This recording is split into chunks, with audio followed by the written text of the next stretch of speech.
Welcome back to another technical video. Today we're going to be going through your question, answering it, and hopefully getting you to that solution.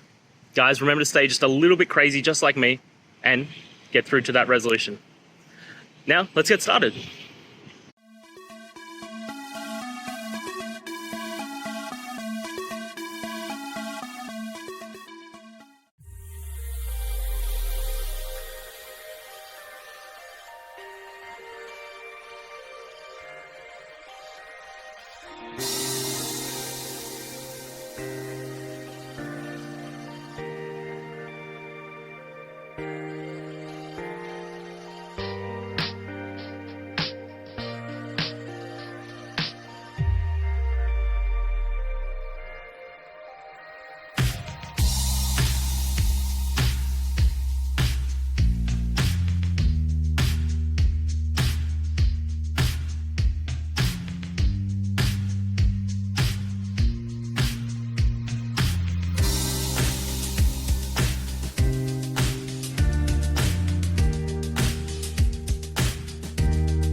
And that's it, guys. We've gone through, answered your question, and hopefully you found that solution you're looking for. Guys, if you did, please hit subscribe. I'd really appreciate it. And until next time, you need technical help, I'll see ya. Have a good one.